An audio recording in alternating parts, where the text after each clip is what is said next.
मुसलमानों को टारगेट करना कैसे हो गया? अगर जुम्मे की नमाज के 2 घंटे ना मिले तो बाकी किसी धर्म वालों को भी तो नहीं मिलते।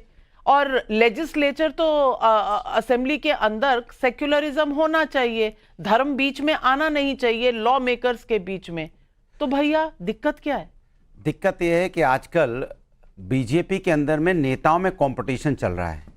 एक तरफ उत्तर प्रदेश के मुख्यमंत्री जी हैं, वो कहेंगे बटोगे तो कटोगे, लाल टोपी से भी उनको नफरत होने लगी, लाल रंग की भी बात करने लगे, जबकि लाल रंग शुभ माना जाता है। शादी के जोड़े भी लाल रंग के होते हैं। अगर आप देखो क्रांति का रंग भी लाल होता है। अब उससे भी दिक्कत है, बताइए। अब कल उत्तर प्रदेश उनको चुनाव हरा देगी, 27 में समाजवादी पार्टी की सरकार को जनता जिता देगी, तो उत्तर प्रदेश से उनको नफरत होने लगे शायद। इसी तरह से उधर हेमंत बिश्व शर्मा है, उनको लगता है योगी जी ने ऐसा कहा तो हमें भी कुछ ऐसा करना है जिससे कि माहौल समाज के अंदर में ऐसा बना रहे, धर्म की राजनीति पे जोर दिया जाए। अरे धर्म तो हमारा आस्था का विषय है, ये लोग राजनीतिक विषय क्यों बनाना चाहते हैं? कहते हैं ना, ठहरे हुए पानी में क्यों कंकड़ मारते रहते हो भाई।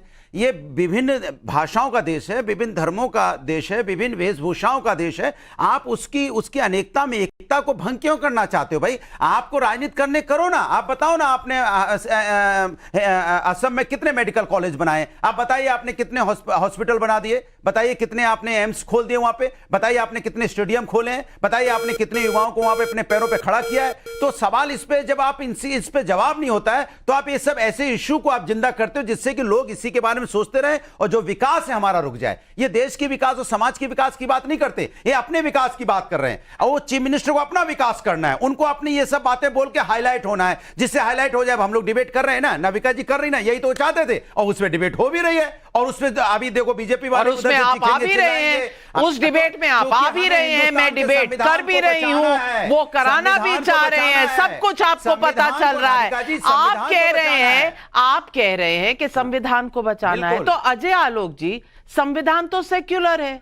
संविधान में अगर रामनवमी की छुट्टी 2 घंटे की नहीं मिलती, अगर मंगलवार को बजरंगबली के व्रत के लिए 2 घंटे की छुट्टी नहीं मिलती, तो फिर जुम्मे की नमाज की छुट्टी भी नहीं होनी चाहिए। भाई संविधान तो यही कहता है ना कि रिलीजन को बाहर रखो, धर्म को बाहर रखो और लोगों के लिए सरकार और गवर्नेंस का काम करो। इसीलिए असेंबली होनी चाहिए, इसलिए सरकारें होनी चाहिए। और बहुत से ऐसे राज्य हैं जहां असेंबली में ये छुट्टी नहीं मिलती। वो क्या राज्य जो है वहां पर मुस्लिम क्या लोग जो है वो चोला उठाकर बगावत का खड़े हो गए? नहीं, वहां ठीक है। तो सब जगह यूनिफॉर्म होना चाहिए। लेकिन दिक्कत किस बात की है इनको? ये कंपटीशन तो नहीं है हिमंता जी और योगी जी के बीच का, जिस पर इशारा कर रहे हैं अनुराग जी? कंपटीशन इशारा नहीं कर रहे नाविका जी, कंपटीशन चल रहा है, कौन बड़ा नेता बन जाए। बीजेपी में उनको लग रहा है अभी प्राइम मिनिस्टर कैंडिडेट चूंकि अब आगे हमें लेना है, तो योगी जी उधर लगे, हिमंत बिश्व शर्मा उधर लगे। लेकिन भैया आप लोग अपनी राजनीति करो, लेकिन देश को तो कम से कम संविधान को तो मान के चलो। अपनी राजनीति चमकाने के चक्कर में समाज को क्यों तोड़ना चाहते हो? खिलाफ कैसे अजय आलोक जी, ये संविधान के खिलाफ कैसे? अब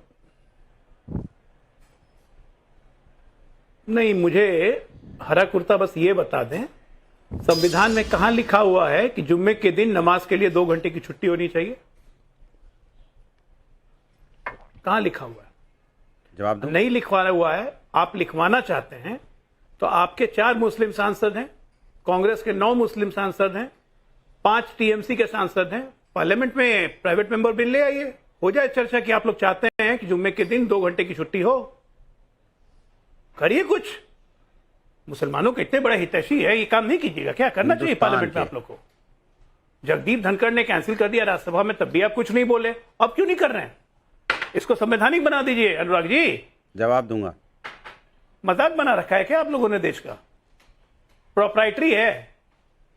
कभी कहेंगे संविधान से देश चलेगा, संविधान से देश चलेगा। संविधान में लिखा कहां हुआ है? और वो हटा दिया तो उस पर लगे हंगामा करने। वो कह रहे हैं पॉलीगैमी खत्म करेंगे, बहुविवाह खत्म करेंगे, तो उसमें आपको दिक्कत है। क्यों? मुसलमानों को अलाउड नहीं चाहिए क्या 2-3 शादी करना? आप समर्थक हैं इसके? बोलिएगा, इसका भी जवाब दीजिएगा। पॉइंटेड अभी दूंगा मैं। चाहिए। आप समर्थक हैं कि मुसलमान युवक 2-3 शादियां करें? हाँ, नहीं लूंगा ही भी, जवाब लूंगा भी। नहीं दूंगा, बीजेपी की तरफ थोड़ी भाग जाऊंगा ना योगी जी के नाम से। तो आप ऐसे, अरे सुनिए, बीच में नहीं बोलना है, बीच में नहीं बोलना है। योगी जी के नाम पे तो आप ऐसे हड़कते हैं जैसे सांड लाल कपड़ा देख के हड़कता है। रातों की नींद उड़ गई है, दिन भर योगी योगी करते रहते हैं। योगी जी ने कहा बटोगे तो कटोगे, वो किसके लिए कहा? आपके लिए कहा था। किसके लिए कहा? आप तो यूनाइटेड हो ना, आप ही बता दो। आप तो यूनाइटेड हो, आप कहां बट रहे हो? नहीं, आप कहां बट रहे हो? किसके लिए कहा? आप बता दो। हिंदुओं को लिए कहा, उसमें आपको क्या दिक्कत है? आप तो नहीं ना हैं। आप बीच में क्यों बोल रहे हैं? मुझे तो बात खत्म करने दीजिए। बात है कि ये नैरेटिव ही गलत है। नमाज के लिए किसी को नहीं रोका गया है, नमाज की सब इज्जत करते हैं इस हिंदुस्तान में। अरे नमाज, हम तो वो हैं जिसने पहली मस्जिद खुलवाई केरला में, हिंदू राजा ने खुलवाई थी, जब बाहर से आए थे पहली मस्जिद बनवाई थी केरला में। हम लोग वो हैं, हमारे पास आके सब धर्म नहीं, हम लोग मतलब क्या हुआ? संरक्षित होते हैं, आगे बढ़ते हैं। हम किसी धर्म नहीं, को हम लोग मतलब नहीं करते। नहीं, हम लोग मतलब कौन है?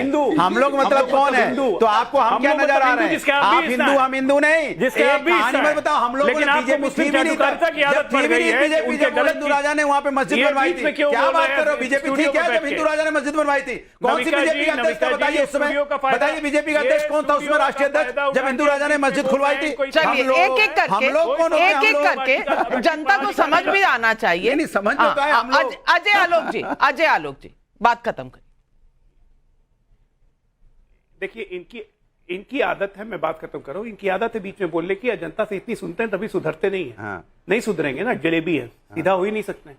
हम कह रहे हैं कि हिंदू धर्म एक ऐसा धर्म है जिसमें सबको ही संरक्षित होते हैं, आगे बढ़ते हैं, फूलते हैं। हम किसी धर्म को खत्म नहीं कर रहे हैं। नमाज की हम उतनी इज्जत करते हैं जितनी हम प्रेयर्स की इज्जत करते हैं चर्च में, जितनी गुरुद्वारा में इज्जत करते हैं पूजा की। ठीक है ना? तो नैरेटिव में ये मत बनाइए कि नमाज पढ़ने से रोका जा रहा है, जो कि पूरी कुछ मुस्लिम स्कॉलर्स लोग ये नैरेटिव बना रहे हैं। नो, ये सिंपल बात है कि किसी असेंबली में ये नहीं होना चाहिए। तब तक कहिए कि सुप्रीम कोर्ट भी बंद कर दो, हाई कोर्ट भी बंद कर दो, जुम्मे की नमाज में 2 घंटे वहां भी होना चाहिए। एयरफोर्स पायलट को ये है, कोई प्लेन उड़ा रहा है, उसको बीच में लैंड करके 2 घंटे जुम्मे की नमाज पढ़नी चाहिए पायलट को। डॉक्टर सर्जरी कर रहा है, सर्जरी कम से कम हमारे डिफेंस फोर्सेस को राजनीति के बीच में ना लाया जाए तो बेहतर है। लेकिन तहसीन पूनावाला जी, मैं आपसे पूछना चाहती हूँ, अगर बाल विवाह खत्म करना है तो बुरा है क्या? बिल्कुल नहीं। अगर बहु विवाह खत्म करना है तो बुरा है? बिल्कुल नहीं। और अगर समानता और सेक्युलरिज्म होना चाहिए, ये संविधान कहता है जी, तो वो शाहबानो का जो वर्डिक्ट सुप्रीम कोर्ट ने दिया था उसको उलट कर लॉ लाने से तो नहीं होगा ना? बिल्कुल नहीं। वो तो असेंबली हो या पार्लियामेंट हो, समानता रहनी चाहिए सबके लिए। अगर बाकी धर्म वालों को इस तरह की नहीं दी जाती छुट्टी, तो फिर किसी को नहीं दी जानी चाहिए, काम चलना चाहिए। और ये तो मायावती जी भी कह चुकी हैं। तो मैं पूछना चाहती हूं, ये हंगामा किस बात का है? थैंक यू नाविका जी, आपके शो में शिरकत करने का मौका मिला। आपने बिल्कुल सही कहा, मैं आपके साइड पर हूं, बिल्कुल ये नहीं होना चाहिए। लेकिन ऑब्जेक्शन किस बात के है? अजय भाई ने कहा कि मुसलमानों की पॉलीगमी, ये शब्द उन्होंने आपके शो पे कहा।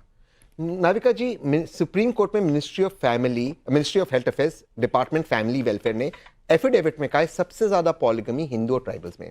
प्यू रिपोर्ट कहती है सबसे ज्यादा बाल विवाह